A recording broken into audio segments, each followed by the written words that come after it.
Ya, halo semuanya. Kita kembali lagi di channel RDV Project. Dan seperti biasanya, kali ini gua akan melanjutkan alur cerita dari manhwa Mukyang Dark Lady ya. Dan ini sudah part yang ke-7 ya. Tidak terasa, bahkan subscriber gua juga sudah mencapai 1 juta. Amin. Dan gue cukup berterima kasih kepada kalian yang masih setia mantengin channel ini hingga sekarang. Dan bagi kalian yang belum subscribe, boleh di subscribe terlebih dahulu ya, agar gua juga makin semangat untuk update ke depannya. Dan juga bagi kalian yang baru gabung dengan video gua sekarang, jika kalian penasaran dengan part yang sebelumnya, boleh ditonton terlebih dahulu ya, linknya ada di deskripsi. Dan jika sudah, tanpa banyak basa-basi lagi, siapkan kopi kalian, cemilan kalian, handphone kalian, dan kita langsung saja mulai ke dalam videonya.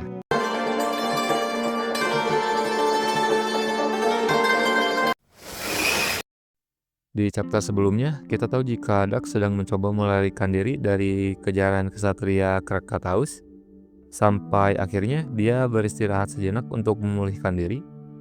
Dan saat Dak sedang memulihkan diri, tiba-tiba saja sosok misterius mendatanginya.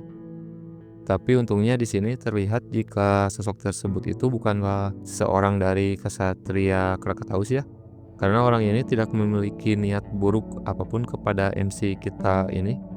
Dan dia hanya tertarik dengan cara Dak berlatih. Karena Dak itu mengingatkannya kepada seseorang yang dulu pernah dikenalinya ya. Lalu Dak di sini mulai berkata kepada orang tersebut jika dia memintanya untuk mengabaikan Dak saat ini, berhubung saat ini Dak sedang dalam pelariannya. Dan sosok tersebut juga langsung menyetujui permintaan Dak ini tanpa banyak tanya ya. Dan di panel selanjutnya terlihat jika Rubinsky yang sedang mengejar Dak. Dia merasakan sesuatu energi misterius di tengah hutan, dan dia berpikir jika energi itu pastilah milik Dak yang sedang ia cari dari tadi ya. Jadi dia memutuskan untuk menuju sumber energi tersebut. Dan saat ia akan mendarat, orang misterius tadi mulai merapalkan mantra penghilang ke arah Dak.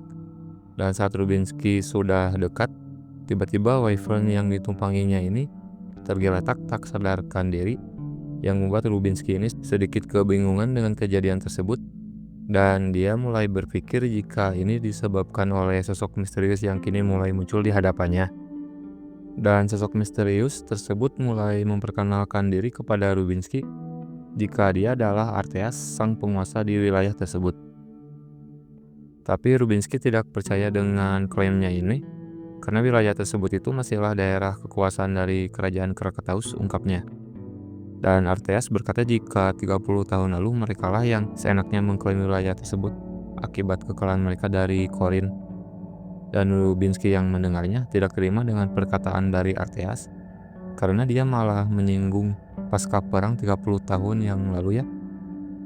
Tapi di sini Arteas langsung mengeluarkan energi miliknya dan berkata kepada Rubinsky jika wilayah tersebut itu sudah menjadi daerah kekuasaannya sejak 4000 tahun yang lalu.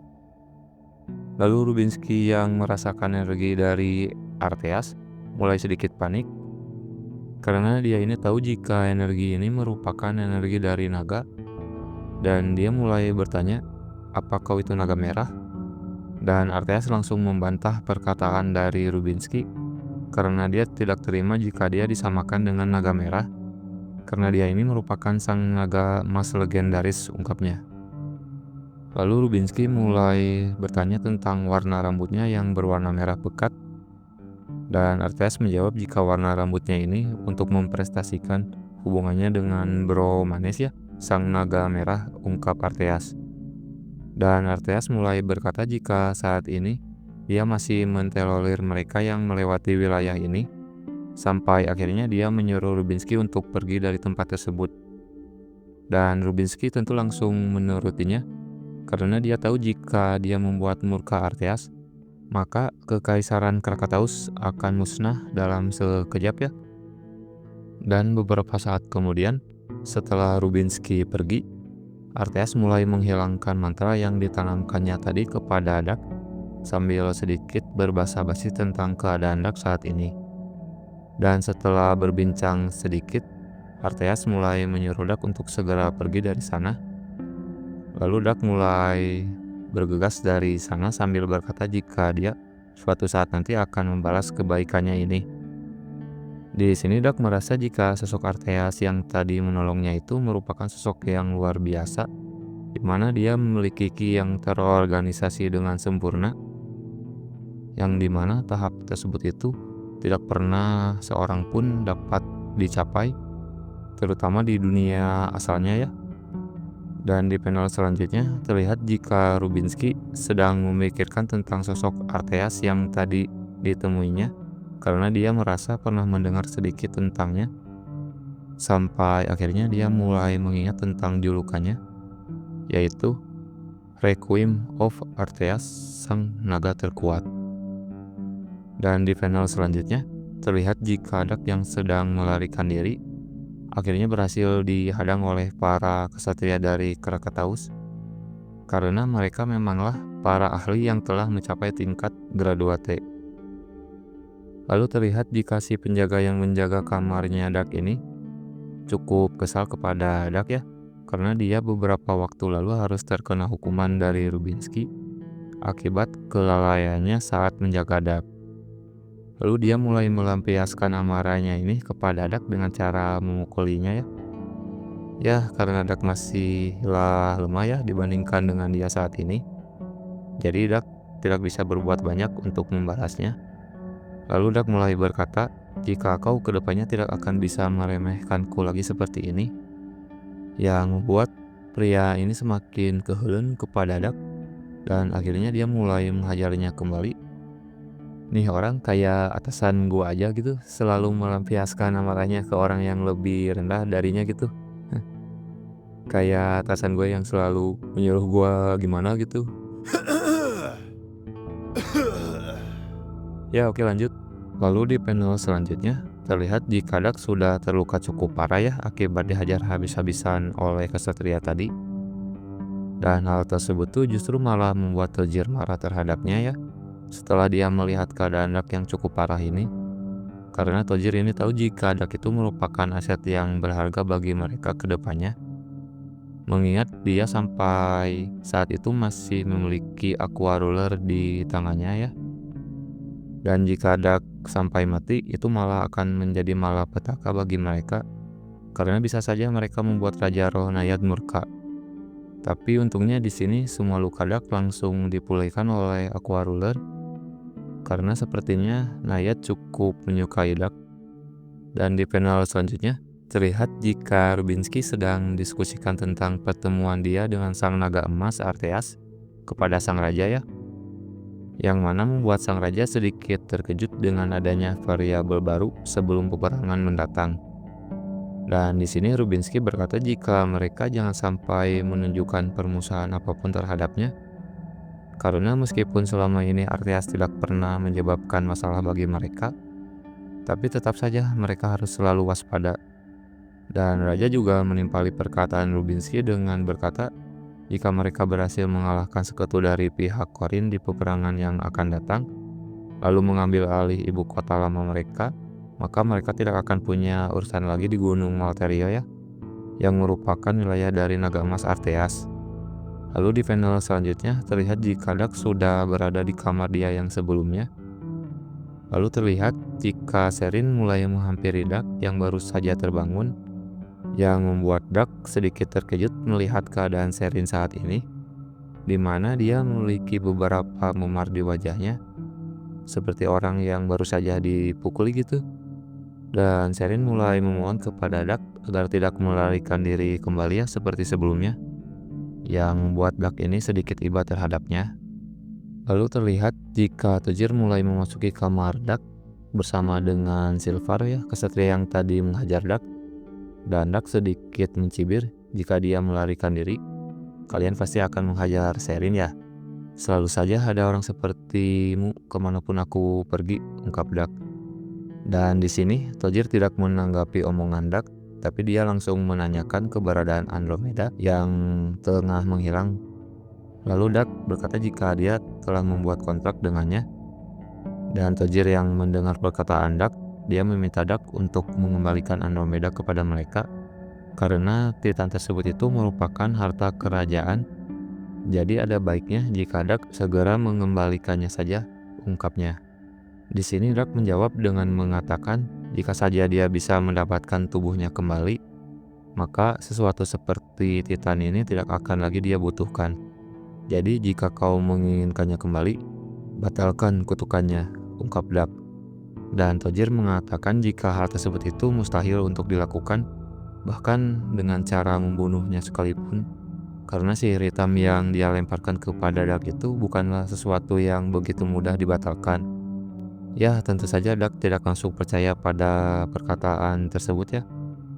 Dan Dak mulai mencoba memanggil Andromeda untuk melawan mereka. Sebelum akhirnya dia dihentikan oleh Silvar yang berkata jika Dak tidak akan bisa mengendalikan Andromeda untuk sekarang karena dia mengetahui jika Dak hanya bisa mengambil satu langkah saja saat menggunakan Andromeda. Jadi percuma saja jika ingin bertarung melawan mereka saat ini. Lalu Dak mulai menyerah dan berkata jika kalian bebas untuk melakukan apapun terhadapnya, tapi aku sama sekali tidak tertarik untuk mengembalikan Andromeda, ungkap Dak. Ya, karena menurut Tojir tidak ada jalan lain lagi, akhirnya dia mulai mengajak Dak untuk bernegosiasi. Dan dalam negosiasi tersebut itu, dia berkata kepada Dak jika Dak tidak perlu mengembalikan Andromeda asalkan dia mau membantu mereka dengan Aqua Ruler miliknya. Dan Dak mulai menjawab jika dia masih belum bisa mengendalikan Aqua Ruler saat ini. Dan hal tersebut itu cukup mengejutkan bagi Tojir karena Dak adalah sosok yang sudah dipilih oleh Aqua Ruler.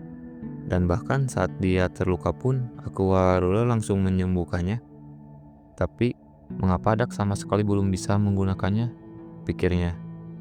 Lalu Dak membalas jika dia bisa menggunakannya, dia tidak mungkin akan tertangkap seperti sekarang ini. Dan Tojir menjawab jika Dak harus belajar cara menggunakan kekuatan tersebut, lalu membantu mereka dengan item tersebut, maka dia akan mencoba mencari cara untuk menghapus kutukan yang menimpa Dak saat ini ya. Dan juga akan mengirim kembali Dak ke tempat asalnya. Yang perkataannya itu membuat Dak sedikit terkejut mendengarnya ini ya, karena dia bisa mengetahui asal-usul Dak. Lalu Dak mulai berkata hal apa saja yang bisa membuat Dak mempercayainya. Bahkan saat ini Dak juga sedang dalam penelitiannya untuk kembali ke dunia asalnya, ungkap Dak. Lalu Tojir berkata jika Dak jangan berbohong seperti itu di hadapannya, karena dia tahu jika saat ini tidak ada tempat lain yang bisa Dak andalkan. Jadi jalan tercepat untuk mencapai tujuannya ya dengan cara mengandalkan Tojir yang merupakan penyihir kerajaan. Dan dia bahkan bisa tahu bahwa Dak berasal dari dimensi yang berbeda, yang membuat Dak tidak punya pilihan lain lagi selain menerima perkataannya tersebut. Dan setelah berdiskusi, akhirnya Tojir mulai membawa Dak kepada sang raja untuk memberikan gelar baron terhadapnya. Karena saat ini Dak itu akan bekerja di bawah kerajaan Krakataus sesuai dengan apa yang sempat dia diskusikan tadi ya dengan Tojir. Lalu setelah berbicara beberapa hal formal dengan sang raja, akhirnya Dak diangkat menjadi baron dari kerajaan Krakataus sesuai dengan kesepakatan mereka tadi ya.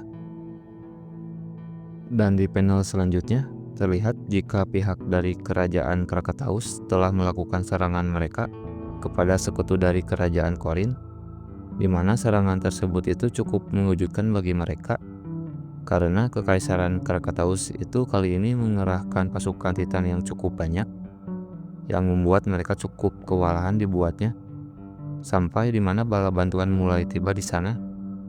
Tapi ternyata bala bantuan tersebut itu tidak terlalu berguna karena mereka bisa ditangani oleh Rubinsky seorang ya, yang merupakan sosok yang telah mencapai tingkat master. Lalu di panel selanjutnya kita berpindah ke kerajaan Tropia, di mana raja mereka sedang mengalami dilema karena saat ini kerajaan Toria yang dibantu oleh Korin sedang menyerang mereka ya, di mana jika pihak dari Korin ikut andil dalam perang tersebut, sudah dapat dipastikan jika kerajaan Tropia itu tidak akan lama lagi bisa musnah. Dan di tengah pembicaraan mereka, akhirnya Geralt Sithmion sudah kembali dari tugasnya meskipun mengalami kegagalan. Dan Geralt segera menceritakan semua kejadian yang menimpanya ya kepada sang raja, seperti kegagalannya membawa hati naga atau tentang dia yang menjadi tahanan dari Krakataus. Dan setelah mendengar cerita dari Geralt, beberapa orang yang ada di sana itu berkata jika mereka harus melaporkan tentang kejahatan Krakataus yang telah mencuri hati naga ya, agar pihak dari Corin memanggil kembali pasukan mereka. Tapi raja tahu jika hal tersebut itu mustahil karena pihak dari Corin tidak akan pernah mempedulikan omongan mereka. Sampai akhirnya raja mulai bertanya kepada Geralt tentang apa yang akan dilakukannya. Dan Geralt berkata jika dia akan meninggalkan kerajaan Tropia, yang mana perkataannya itu mengejutkan semua orang yang hadir di sana ya. Meskipun pada akhirnya raja tetap menyetujui keputusannya itu. Lalu di panel selanjutnya terlihat jika Dag tengah mendatangi Pelsian dan teman-temannya yang sedang dikurung di dalam tahanan ya. Di sini mereka hanya sedikit berbahasa basi sebentar, sampai akhirnya media mulai bertanya kepada Dag mengenai keputusannya untuk bergabung dengan Kekaisaran Krakataus ya. Lalu Dag berkata jika ini hanyalah sebuah kontrak agar dia bisa mencapai tujuannya, yaitu kembali ke dunia asalnya ya. Dan tidak lupa juga Dag mengusulkan agar mereka menjadi salah satu bagian officer bagi kerajaan Krakataus ya, karena mereka juga cukup ahli, ungkapnya. Yang membuat Persian tidak punya pilihan lain selain menerimanya karena hal tersebut cukup menguntungkannya ya, mengingat statusnya yang hanyalah tentara bayaran biasa. Tapi di sini Gaston terlihat masih enggan menerimanya, mengingat merekalah penyebab dari peperangan yang akan terjadi. Karena bagaimanapun dia berasal dari Tropia ya. Dag juga mengerti tentang apa yang saat ini dirasakan oleh Gaston. Tapi Dag juga menambahkan jika Kaisar Krakataus menjanjikan tentang kemerdekaan Tropia jika mereka bisa menang dalam peperangan mendatang. Yang membuat Gaston ini berpikir ulang tentang keputusannya ini ya.